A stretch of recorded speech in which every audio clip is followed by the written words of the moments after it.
Hey guys, today's podcast is brought to you by Audible.com. Get a free audiobook download and a 30-day free trial. All you have to do is visit www.audibletrial.com/ActorsAnonymousPodcast, and you have over 180,000 titles to choose from for your iPhone, Android, Kindle, or MP3 player.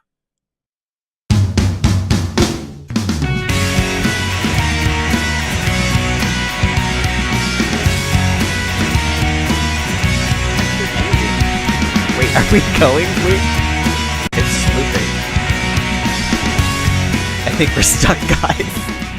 Hello. Welcome to Actors Anonymous Podcast with the super long special intro for a very special guest and return guest, Jillian Reed. What's up, Jillian? Hello. Thank you for having me back. Of course. It's been too long. I know. It's been like years. It has been actually a couple years now. Yeah. I'm so old now. First off, I guess what would be the appropriate term? Congrats to a good run for Awkward. Yeah. Yeah. Let's congratulate each other. Let's congratulate each other for Congratulations. 5 I'll seasons. congratulate both of you. Thank I you have so much. Nothing to do with Awkward, but I'm so happy to know both of you. And also, congratulations for Elena of Avalor, Thank you. which will premiere on Disney in the summer, right? Yeah, it's a new animated series. You were doing voiceover work. That's amazing. Yeah. Can I ask you a quick question then? Absolutely.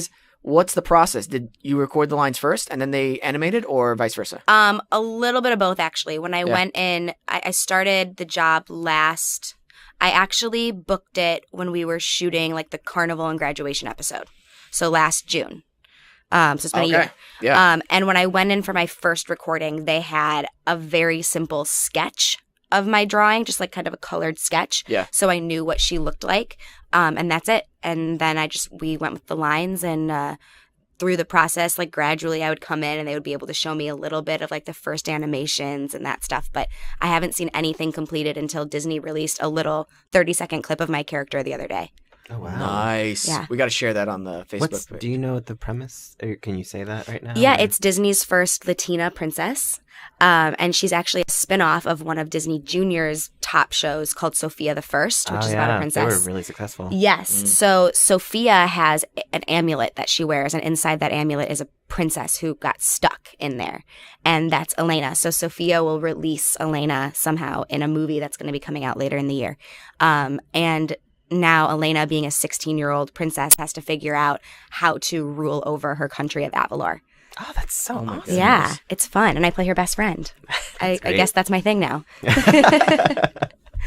I'm curious, for this voiceover project, did the directors or producers have you do the lines like different ways? Like, let's say you had like one line and they had you do it like 5 different ways. Yeah. Okay. So normally what'll happen is our voice director will read me in, unless one of the other characters has already recorded before me, then they'll play their lines.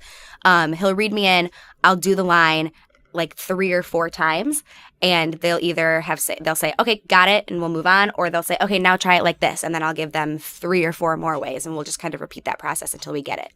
Oh, wow. Mm-hmm. And then they'll usually say like, okay, we like option A and option C, and they'll send those to Disney. Oh, wow. Is this on the main Disney Channel, or is it on one of their Disney 2 or It something like started as Disney Junior and then was bumped up to regular Disney. Regular Disney. Yeah, Great. now it'll be like Awesome. primetime Disney. That's so exciting. Yeah. to DVR it. Oh, thank you so much. Right up your alley. It's like your demographic. I want you to get the ratings. Adult male. I'm an adult male. My brother William's going to be like, why do we have this series recorded? Why is this on our And TV? why won't you let me delete it? Hopefully it didn't take you 9 hours to get to the studio. It didn't. It did not, because I wouldn't have come. I had that happen to me. For those of you listening, Jillian was recently in Vegas. I was. Sam also stalks my Facebook statuses, in case you're wondering. I where do. he got I don't this comment information. or like. I No, just he just read them. reads and copies them down for later. Sam, the show wasn't real. Like you guys, stop. Leave her alone. Isn't that like the most miserable thing? You got stuck in a 9-hour drive from Vegas to LA. It was one of the worst experiences in my whole life, actually. Yeah. no. I can honestly say it was that bad. There was a time where we got off the freeway to get gas and like snacks, and it took us 45 minutes to get back on the freeway. That's how bad it was. I would have rather had been dead. I that has to be what hell is like. That is exactly what it is. It's cars, traffic. I have this desert heat. Wonderful series of books. I love Dante's Inferno. Obsessed with it. Okay. And there is an illustrated and book of Dante's Inferno that's been adapted to modern times, and even the dialogue in it has all been changed to modern times. So like the gluttonous people, are you familiar with it? Not really. I mean, I know what it is, but okay. For our listeners who are not really familiar with Dante's Inferno, basically this old Italian poet wrote this man's journey through the layers of hell, the layers of purgatory, and the layers of heaven. And in Dante's Inferno, he talks about how like there's circles for each of hell, and in each circle, it's reserved for like the worst of the worst. And so as you get further down, it becomes for the even more horrible beings. And for like the gluttonous, they're like rolling around in mud and their own filth. And so for this, yum, you're right. For this adapted version, they're like in front of McDonald's and they're like rolling around in their own filth, and they're eating like empty bags of McDonald's and Taco Bell, and like they're sounds just like my dream actually. That's just called Friday. Yeah, that was my last night. So, but the illustration for like hell is L.A. with like this volcano and this pit in it, and like every highway and street, it's like deadlock traffic. Oh god. yeah, And that's you're what not this going- was. It's Ms. One. I've had that happen to me when I like a few years ago. I was stuck in like a 6 to 7 hour drive from Vegas to LA, which normally takes what, 4.5 hours? Oh, if there's no traffic, you can make it in like 4. Yeah, but also it's the desert. It's the desert. Yeah. So you can't even like roll down your windows and turn up your music because you'll suffocate. I feel like no one leaves Las Vegas like hydrated and happy. No, Like, no, so you that's leave already- in a very bad, sad place. You're already like halfway to hell before you even hit the You road. should look into doing Southwest. They have like $60 flights. Well, normally I do, but because it was Memorial Day weekend, the prices were way high. Oh, Yeah. So my boyfriend was like, "No, we're driving," and we broke up. So I hope not, because no, Marty Shannon. Which, by the way, amazing segues today. yeah, you're welcome. You're welcome. We get it. Yeah, I got get you. it. He's We there. get it. I'm gonna. No, you directed one of his music videos for his latest album, which, by the way, I just want to comment on this music video, the one where he's, I forget the name, where he's throwing the fireworks. And Oh the yeah, stuff. "Run Away with Me" was the single off his album. Dude, that's a fucking great song. Yeah, and the video was done in one shot. Wow. It's such a good song. The lyrics are great. The music video is great. I just like it as a whole so much. And I love that. and you got a chance to direct another music video for him, which Yeah. was sorry, I have One More Night. One More Night. Yeah. What was that process like? Did you just come up with it? Yeah, or- it was almost an accident. I had just one night thought of a concept, which was not the concept that we shot. And I pitched it to him. He was like, "That's good, but," and then it was a couple weeks of kind of figuring it out. And Yeah. Marty had a pretty different vision for the video. And I kept telling him, this is going to be a long-winded story. I promise Please. it'll be worth it. Me being a female who was a teenager not too long ago, I'm pretty in tune with his demographic. And I remember having this discussion with him where I was like, you need to create the fantasy. And he was like, let's shoot it in a hotel room, like a grungy hotel room. Because, you know, that's affordable to everyone. And like everyone will get that. And I said, here's where that's wrong. When I was 16 years old, I was in love with Gossip Girl. And the reason I was in love with Gossip Girl is because the guys were hotter than any guy I had ever seen in my real life high school. The girls were skinnier and prettier. They were drinking at bars. They were going to galas. And they were like losing their virginity in like wonderful, magical ways that will never actually happen to me. And so I told Marty, I said, you have to create the fantasy. I said, clean, white room, pretty girl on a bed. And he was skeptical, but he trusted me. And this is what we ended up with. And it's one of my favorite things that we've ever done. Yeah, it's very dreamlike, especially with the white. Yeah. And it's not an empty bed, but it's what you imagine like waking up in heaven. It's like Exactly. sometimes- Yeah, exactly. That's exactly what I wanted. And I was really glad that he like got there with me. Have you seen The Gray with Liam Neeson? No, I have not. There's a wonderful sequence in there where Liam Neeson plays. His occupation is to basically protect oil miners in Alaska from wolves, because that's a problem. Like in in the Canadian and Alaskan wilderness when they're mining for. It's Here like we are talking about traffic. right? The real problems. 9-hour drive. I'm warm. Yeah, I'm too warm. It's a little bit more uncomfortable than that. No, but and anyway, his wife dies. His wife is dead in the film, and the plane crashes in the very beginning, and he's kind of woken up in this like underneath the sheets. It's very similar to your music video, actually. Oh yeah. And he's underneath the sheets with his wife, and they have this awesome shot where he's with her, and he's just like, she's like, "You need to wake up" or something like that, and then the sheets get ripped off, and he's like it's white sheets. He is in the middle of a blizzard, in the middle of nowhere, in the far Arctic Circle, and the plane crash, and he's just like, it's one of the coolest shots ever, because you go from heaven to hell in a second, and it's the same color. It's such a weird dichotomy visually, but it reminded me of that a lot. Yeah, that's cool. Yeah, you should check it out. Yeah. Do you plan on directing more? Yeah, I do.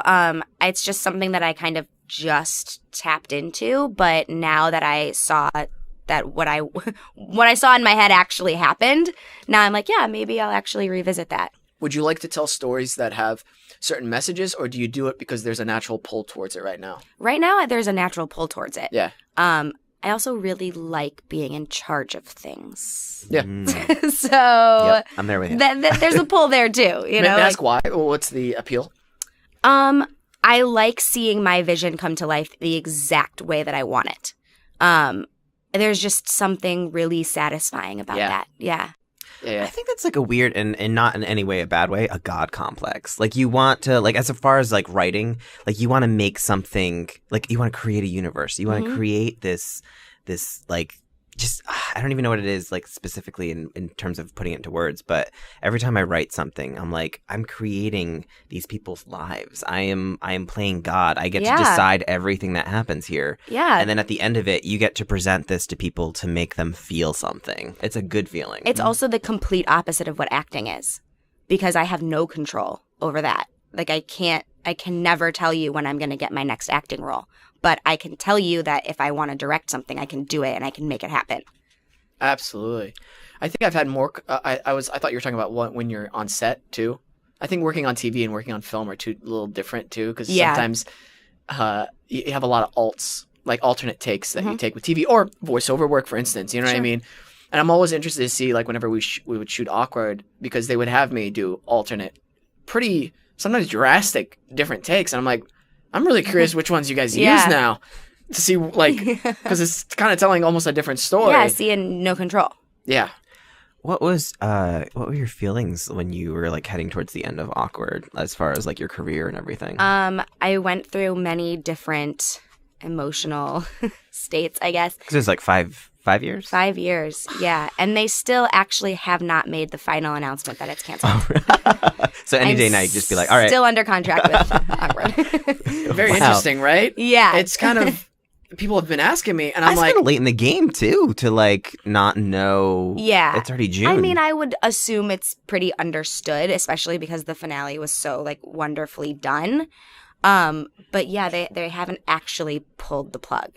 Oh, wow. Who knows? Like, I honestly, I've kind of closed the chapter just for my own sense of peace of mind, just because it's like, okay, on to the next. Yeah, on to the next. Maybe but there's like a reunion movie that they're trying to develop. A movie. Like MTV movie released on. Seriously. Marriage of some sort. Nice. Yeah. Should we pitch this to Chris and Mike? It's like how they had like Saved by the Bell wedding. Yeah, like, they're just gonna send all you guys to Vegas. We go to Hawaii and. But I did like the message where it's at the end of it. It wasn't like a perfect bow on top. It was it was sending to people, especially like young teenagers, make your own choice, create your own destiny, and they've showed the consequences of a lot of choices throughout the 5 years of the show, which I think is so important. Like for me, as I'm getting older and as I'm progressing in my craft and my career, I really want to do more projects that have that really deep meaning, that really special meaning, and do projects where it shares that story and symbolism and meaning to other people, because that's when I'm like, hey, you got to check out this project I'm in. It's entertaining, but it's a good story. It means something. It's worth your time. You know, it's fun to do I love doing stupid like entertainment stuff like Trash Cat and that kind of stuff, which is just entertainment, it makes people feel good. But I get such a deeper sense of whenever I do projects like that. And I think, I don't know if you agree or kind of relate. 100%. 100%. Yeah. But back to like my feelings. I went from like total denial. No, this isn't the end. We're going to get another season. It's definitely going to happen. There's going to be some sort of spinoff or something, to being on set, filming the last couple of episodes. I was just an emotional. I mean, I cried the whole time. I cried a lot. I even cried the night of the finale. It's funny. I was fine. I mean, I cried watching it, and then I was fine. And then walking out of our executive producer's house, I saw my makeup artist coming up the stairs, and I lost it. Just lost it.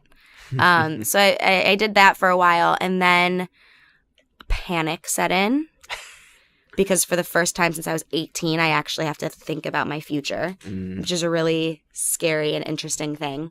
And that panic was like a week ago, maybe a little bit this morning. And now it's just like excitement and starting to think about what I can do next and what I can develop again to just have a little bit more control over my career and controlling my next steps. So yeah.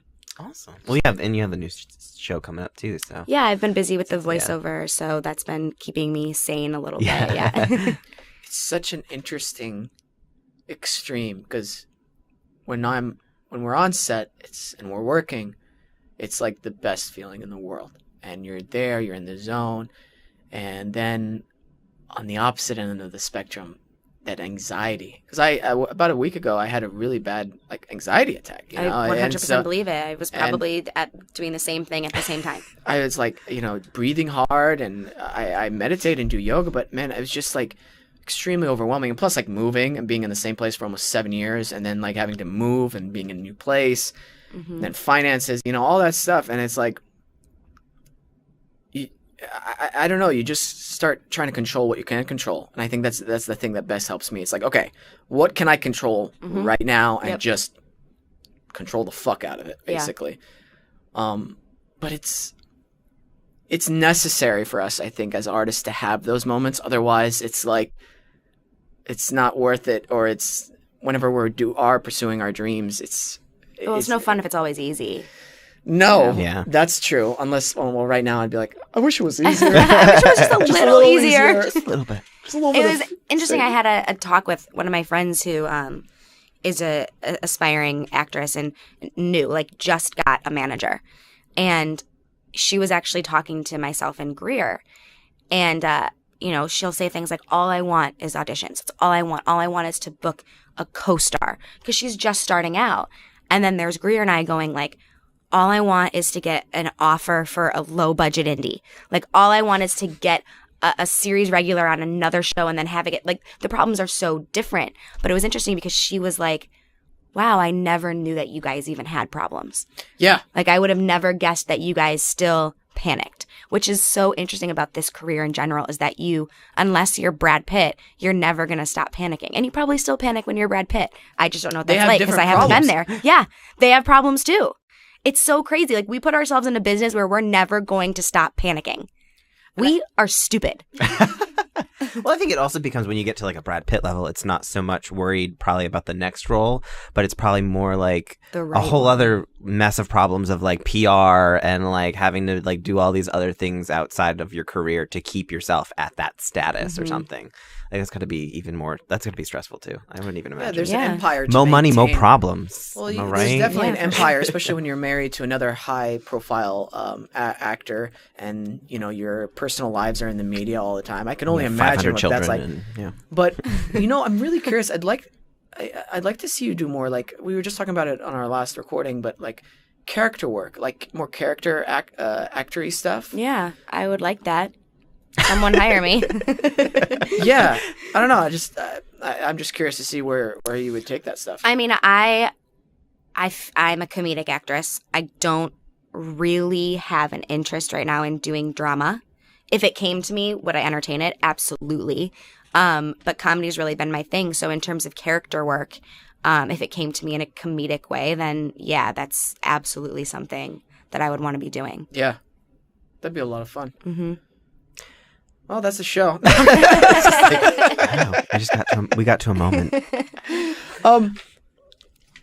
No, but back to like being surprised whenever actors, like at like let's say certain levels. Mm-hmm.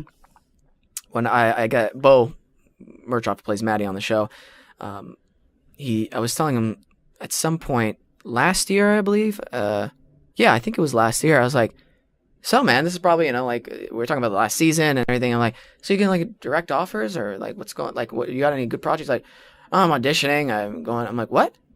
I'm pre-reading for guest stars. I'm like, yeah. I'm like, what do you mean you're auditioning, man? You're like the male lead of a show, like of a very successful show. He's like, no, I guess still got to audition. And like, I was like, what the F? Like that's, and then I was like, oh, this is normal. This is not like, we still have to audition. Yeah. I think the industry's changed so much because you can, I mean, what was that movie that came out that I was watching? I love the old-fashioned Hollywood days, like the Hail Caesar, not my favorite movie, but one thing I loved about it was just the time it was in, and it was sort of like you were a contracted actor to a studio, and they were like, you did great in this, and now we're going to throw you over to this one, and you're going to keep working, and like now there's just so many production companies, they're all over the world, and there's like how many outlets for putting up a TV show. There's so much that I feel like it's so hard to garner so much attention from one series to the next that it just makes everybody's life more difficult to have to keep going out there. Yeah, and I'm finding that I'm now not just up against other actors, but I'm up against social media influencers who are, I mean, it's, nobody wants to talk about it because it sucks and everybody rolls their eyes, but it's so true. Yeah. It's like, I was talking about this with Molly Tarlov, who plays Sadie on the show. The fact that we've been on a TV show for 5 years and we're pre-reading for guest stars because other guest stars are being offered to people who have higher social media numbers than us is crazy. But that's just the way it is right now. Here's the thing. This is what I say to combat that. That's not. I'm sorry. It's not long term. You're absolutely correct. They are not sustainable careers, and they've already branded themselves. And I'm sorry, that's a tough mountain to climb to unbrand yourself from that. Well, they also have no training, and that's a whole... For the most part, yeah. For the most part. The ones from North Dakota, they don't have the training, and that's where that's falling short. Not that they can't be trained. I've seen no disrespect to Viners. I get it. It's a hustle. It's your thing. Great. But, like, I've seen them book pilots, and I'm like... It's soul crushing. You're funny, and I'm curious to see what else you can do. But like, this is not just my craft, but like our actors. Yeah, it's like there's so much more to there. Like, if they want to come to LA and study and put in the work and be good, then by all means, do it. But when I get upset when I see parts handed to people who are just that.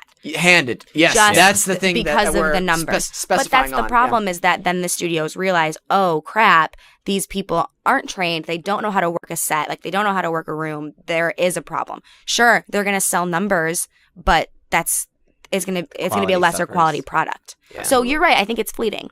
We actually just covered it on the new Actors Anonymous news show that we have with Nicole, where Emma Thompson was talking about it and how like disgusting the industry is. Like the fact that you can put someone there because they have the numbers, but they don't have any experience other than like sitting in front of a camera at home talking and just having a million different people comment on it. Yeah, it's like they have a brand, they can sell it, but if you're gonna really like, what's the difference? You're basically putting, someone who has only done hosting by themselves in a like 10 by 12 room that they edit and then put them in front of 200 people on a set to try to perform without any training, any experience, any knowledge of what an actual film set's like. It's just strictly for the numbers is just such a sad thing. I mean, maybe I'm getting too into it here, so shut me up. But it's, I tend to go, do you want to be famous, or is acting the only thing that's in the core of your body? Because for me, there's no other option. So here I am in this business with no out because emotionally I'm not drawn to anything else. And that's a problem. Like there's nothing else I want to do. But you want to be famous.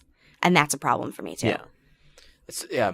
That's Well, especially when it's like because you can be online doing your thing and wanting to be well known for what you do. Like, I have no problem with people who are vloggers. I have no, like, aside from like, if that's what you want to do as your profession and people follow you and you entertain, like, you're an entertainer. That's great. But like, if you're trying to encroach on other people's careers, where they have trained, they have the background, they have the experience, and this isn't really, you can't really knock those people as much as you have to knock the producers, the entertainment industry for actually trying to pursue that. But that's why I say no hate towards them. I've been doing YouTube actually recently too, and it's not easy. It's hard. It's definitely difficult. If they're going to act, all I ask is that they like study and know what they're doing, because then they're also putting the production at risk, and we all know that's a lot of money and time. Yeah, I think the issue that we're all talking about here is the respect. Yes, because even when I started and the work, absolutely, when the podcast, I realized, oh shit, I can't just host. It's not just anybody can host, or anybody can just sit down and talk on a podcast. You have to train. There's a certain craft to that as well.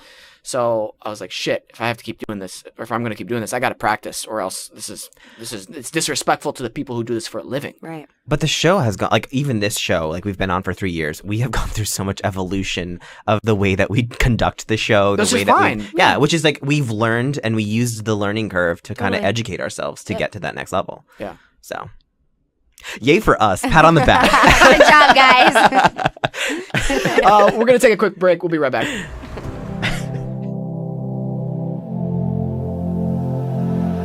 How's my t-shirt fit?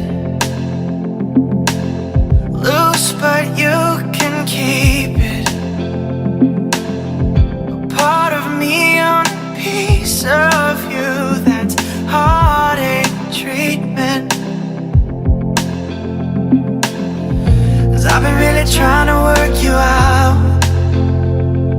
So much more than the movements of your mouth. Okay, listeners, imagine this. You're stuck on the 405 freeway. It's 5 p.m. Traffic is bumper to bumper. And you're thinking to yourself, man, I wish someone could read me The Hobbit, unabridged by J.R.R. Tolkien. And guess what? Now you can. All you have to do is visit www.audibletrial.com/Actors Anonymous Podcast, and you can get a free 30-day trial of audible.com plus a free audiobook download. How amazing is that? All you got to do is go to that site, www.audibletrial.com/Actors Anonymous Podcast, and then boom, you can download it to your MP3 player, your iPhone, your Android, or even your Kindle. Can't you see? I'm not gonna bet. Run away with me or walk away with him. I've tried to bite my tongue, kept my mouth shut and let the blood run. But the day will come, my dear, when I have no And we're back. choice. We're back, Jordan.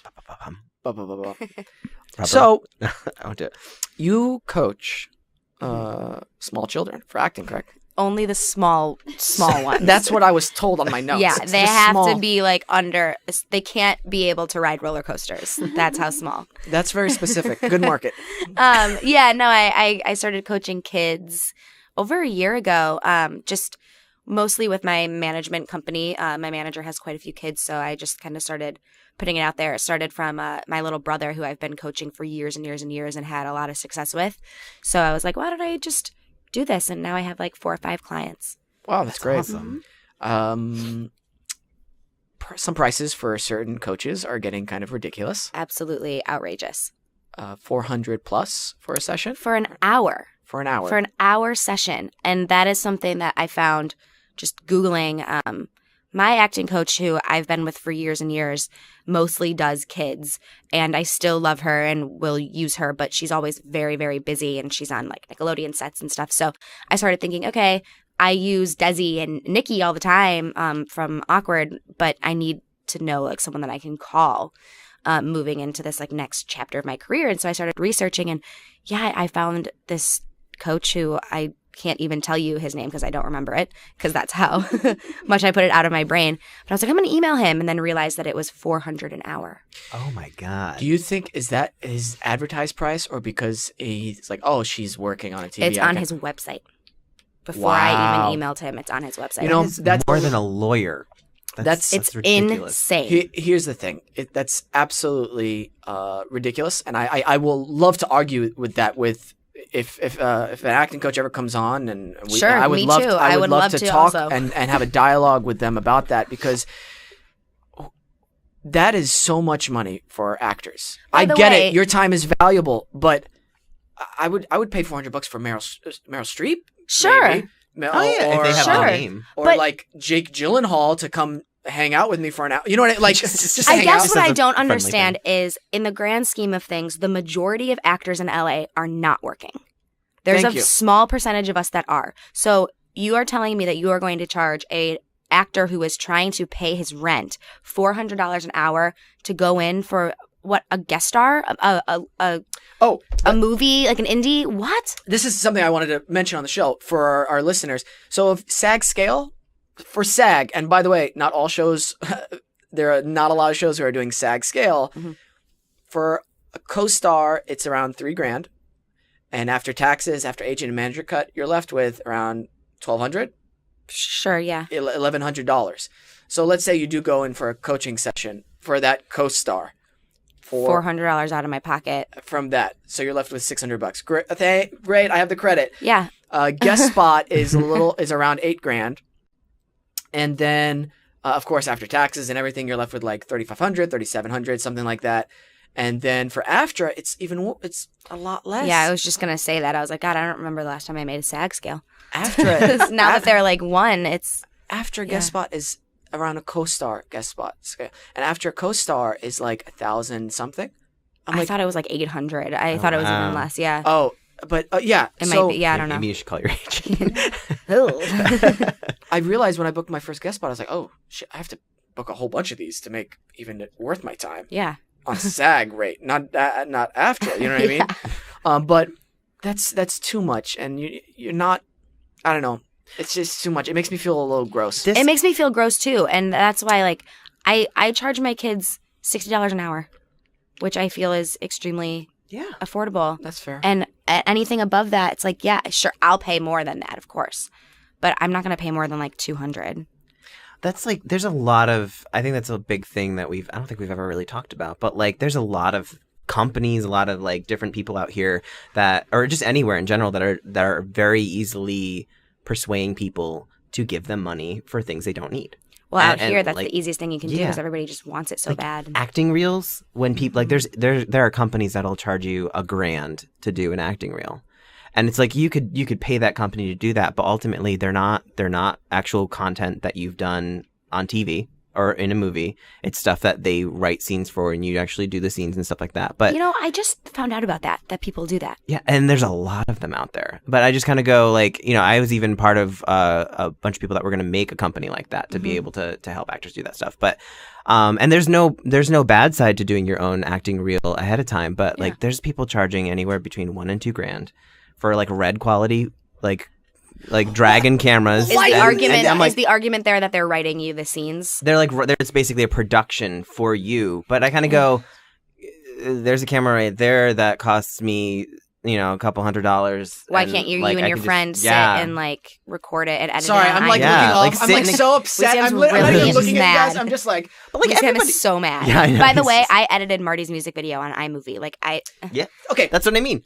Resources. Sorry. Yeah. I had a colleague who went somewhere after I showed him, like, hey, dude, don't pay like $100, $200 to go to this place to edit your reel. Like, do it yourself on iMovie. You got to you bought a laptop, a MacBook. Yeah. I'll show you how to use it. I showed him. He still went to the place. He's like, I just don't want to do it. I'm that's like, stupid. I'm like, dude, fuck you then. I'm not like, don't complain about money to me. Nope. And iMovie, by the way, is great. If you figure out how to use it right, it's great. everything is at your fingertips now. Yeah. It's like there's no reason, and then at the same time, like, mad. and the thing that drives me crazy is like really... when you have something that crazy, like if someone's like, oh, let's shoot this, we're gonna shoot your reel, it's gonna be in 5K. Like, why? It's gonna be put on YouTube, like for you to send out to people. It's gonna be downput to like literally like 500 kilobytes to send off to someone in an email. Speaking of like resources, again, I'm gonna go back to the music video just because I just did it.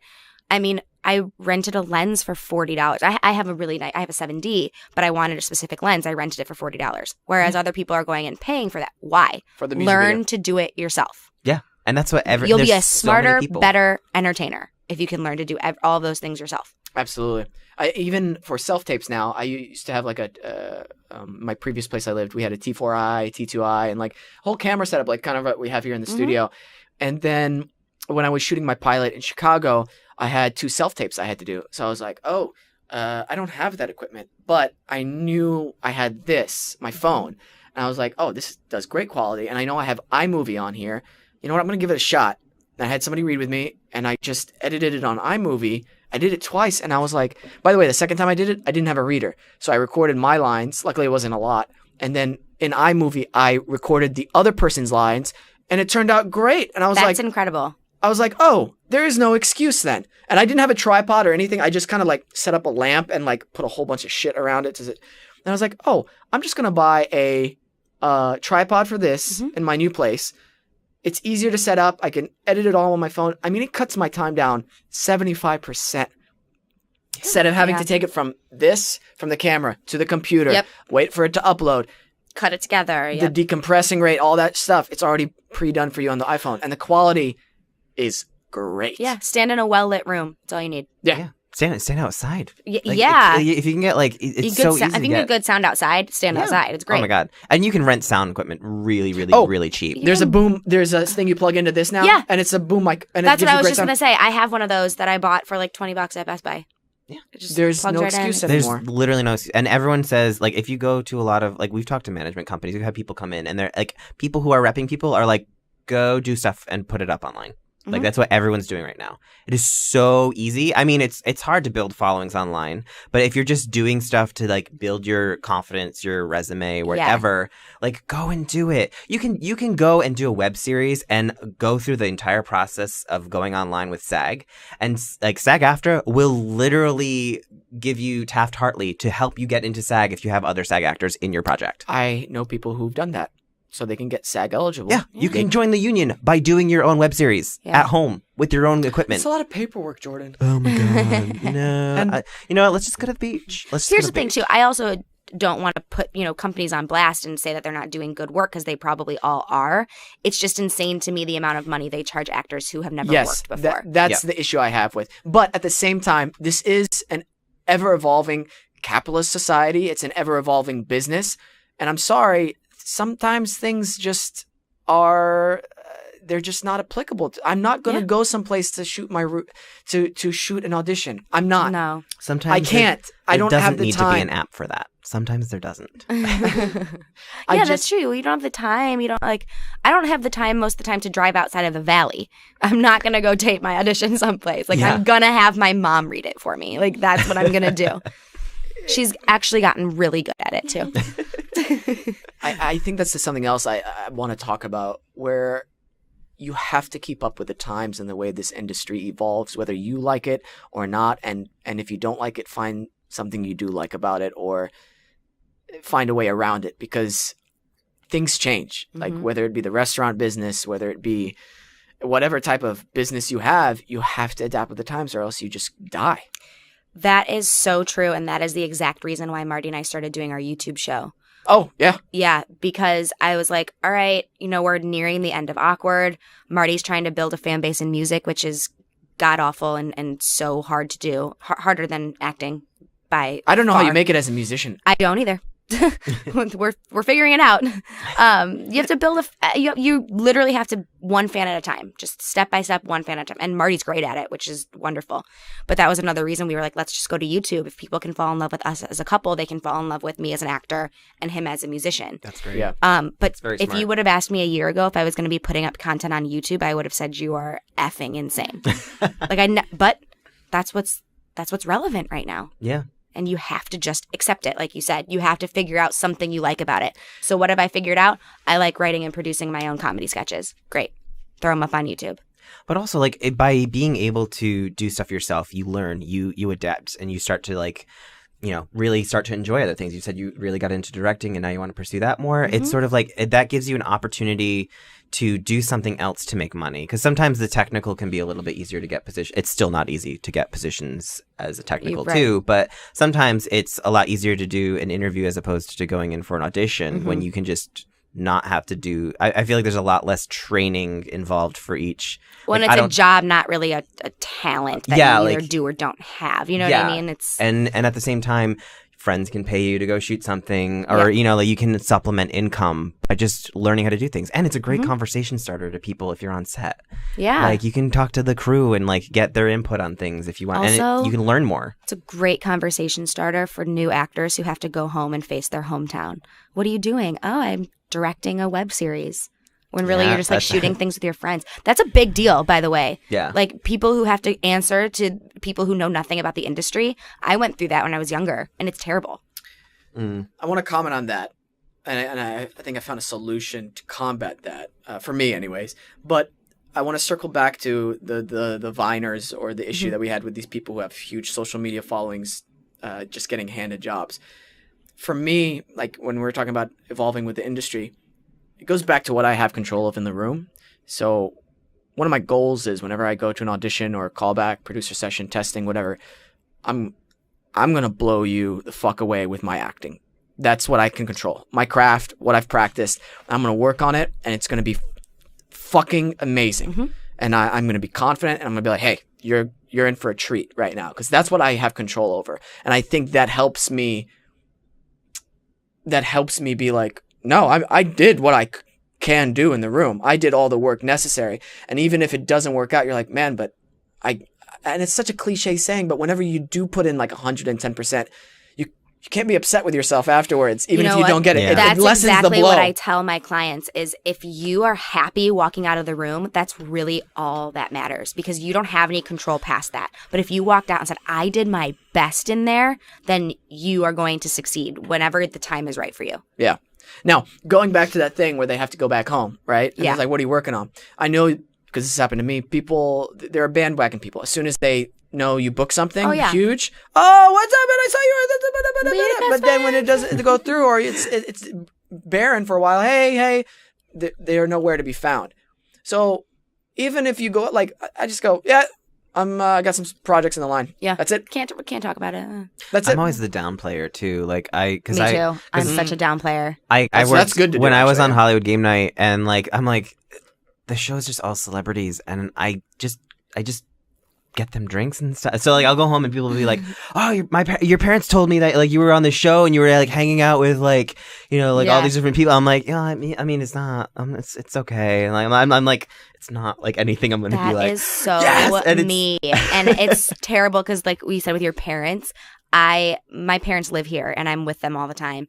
And my mom's favorite thing to do is talk about her kids, of course. Your mom's really nice. My mom's the best. Yeah. She loves you, by the way. I know. Calm down, Wissam. She's married. She's a married woman. I didn't say it. I said I smiled. But she does the same. She'll always talk everything up, and then people look at me, and I'm like, yeah, no, it's like not that big of a deal. It's whatever. But it's also kind of like then I'm just like, oh, it's kind of fun to just be like, no, it's no big deal. No, stop it. Stop it. The first time my mom saw me when I was in Oklahoma and I was getting recognized like in a mall or something, she goes, Wissam, did they recognize you, Wissam? Did they recognize you? And I was like, yeah, it's fine. She's like, what did they say? Like, she's like so like happy, right? Like she's like trying to pry. We're running out of time, but we've got a couple listener questions. Cool. And this is actually from somebody I kind of know, and she does a comedy YouTube channel, and her name is Rachel, and she's at Grape Cider. I'm available for hire. That's the question. It wasn't. Never mind. Okay, anyway. You should check out her stuff, actually. I will. Some of it's pretty fun. She kind of reminds me of one of the Starks on Game of Thrones, the one who... I don't watch Game of Thrones. You can leave now. The show's over. I'm just kidding. Do you not? I really don't. Okay. I don't. Okay. Let me find the best he's mad way. Again. No, I'm not mad. No. It's the best show on television right now. I know. I'll argue. I know. And I don't watch a lot of thing. TV. I don't like that genre. That fantasy whole world thing. I could not care about. Can you watch season 1? Sam. I'm literally. She's not committing. I know I have a lot of recording. Family Feud DVR that I have to get through first. So after that, maybe I'll think about it. Sean Bean is amazing in the first season. All right. Okay. I DVR every Price Feel is tension Right. right now. I've been watching a lot of Idiot Test lately. I don't have a job, so We're both unemployed. And it's I love it how when can we do our own podcast just about our day to day? and you can only be on it when you're unemployed. If you're Yeah. working on something, you Yeah. can't be on it. it. Like fuck you, go work. Yeah. And when you get fired, you come back on. come back. Hey guys, how's everything going? Listen to that. Be like, I have a Regis and Michael recap show. That's just like me talking about everything, or it's not even Regis. What is it, Kelly and Michael? Yeah, it's not even Michael. That's how long anymore. ago I Now haven't it's watched just Kelly. the show. I think It's just it's Kelly. It's just Kelly. Yeah. Wow, you really messed that Yeah, up. right. Oh. Michael Straight. The View. You could probably do a recap show of The View. Yeah, sure. The View. It's like Anyway. awful. shows that you would never review for like a podcast. I would be the most awkward person on The View ever. I'd be so uncomfortable with those group of women. I feel like I'd just be like, I don't want to offend anybody, Yeah, but too many whatever I say, opinions. I'm going to offend. Yeah. And you all have strong personalities, so I'm gonna be real honest. You could sit there and not say a word, and that show And it will still wouldn't go matter, on. yeah. You'd just be like, okay. Maybe- Can I? oh go my now?" gosh, that's my goal. If I'm ever on The View, To just I'm going to not- act so nervous that I can barely say anything. Enough where they'll still keep me on the episode, but I'm just going to act like and then cry and then run off at one point. I don't believe I feel for like 1 second that you're gonna do this. they'd Sam. have a full conversation. I'm doing it. And like Okay. I have nothing to lose. If I'm Can on I- The View can I at that come as point, your guest and sit in the green room? yes. I feel like you're gonna just sit there awkwardly for like 5 minutes, and Whoopi Goldberg will finally be like, "What the hell is wrong with Yeah. you?" Like, just be like, "Doc, I'll be like, say I'm- something." I'm in love with you. Okay, Grape Cider asks, she looks like one of the Starks, the one who wants revenge on people. That's what I was trying to say. If you could choose a part in a superhero film, would you play a hero, villain, or love interest? Oh, I'd play the love interest. I'm a sucker for like romance and romantic comedies, and I just like want to be Jennifer Aniston.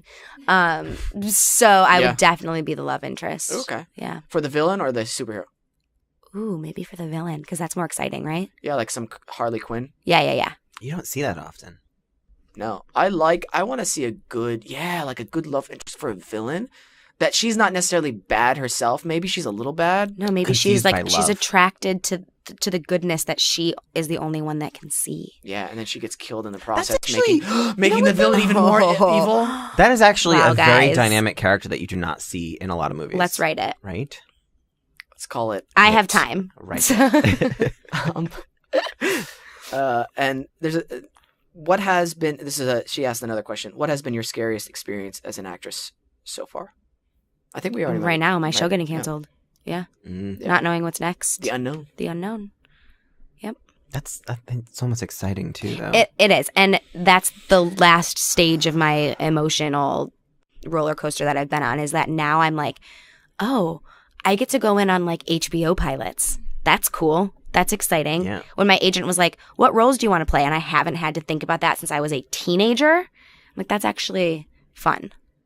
So Yeah. it's scary and exciting at the same time. It's like legit graduation, Mhm. paralleled with your whole show. Ooh. Yeah. Cheesy. Jillian, such a pleasure having you back on. Seriously. Thank you, Sam. This was fun. Yeah. Maybe I we'll have live you right on- down the street. I'll come anytime.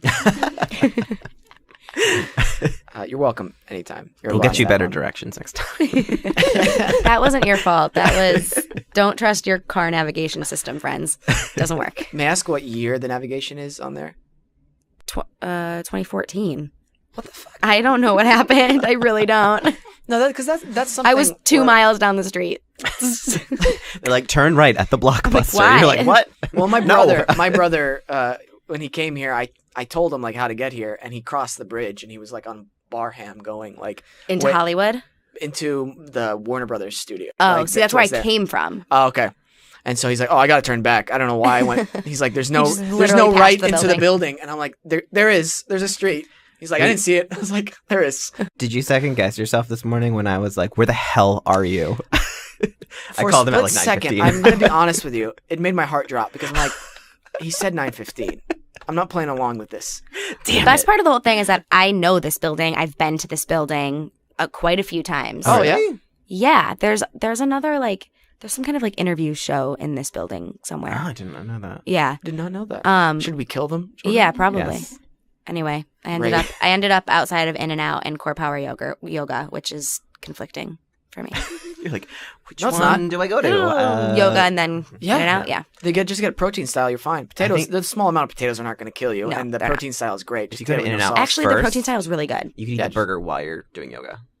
Hot yoga at Yeah. Core Power. That sounds Oh. disgusting and smelly. I I and literally everything. got I don't nauseous like it. because I that's know that gross. smell. Yeah. That needs to be a sketch. I think we should do. Uh, I'm solving my time crisis. I have like 2 things at once. Just Oh everyone my- around you, Dude, like I'm literally getting sweating nauseous right with now. like a burger, just like Stop. drenched. Oh my gosh. Anyway, Jillian, thanks for coming on. Thanks, guys. Jillian Reed, right?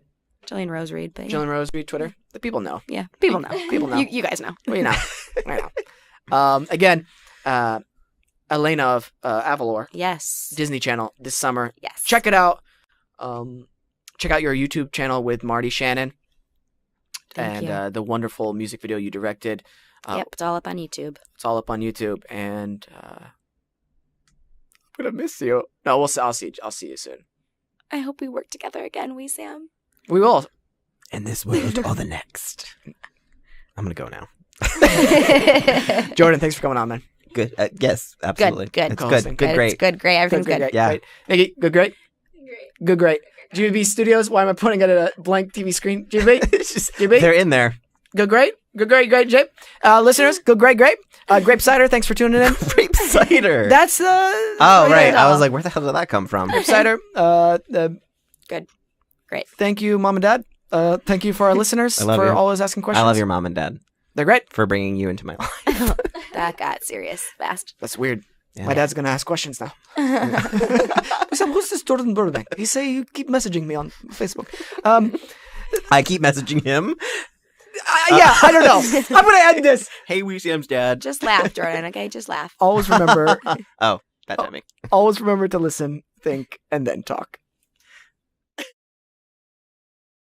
And a big thanks to Audible.com for sponsoring the show today. Remember to visit audibletrial.com/Actors Anonymous podcast, and you get a free audiobook download and a 30-day free trial.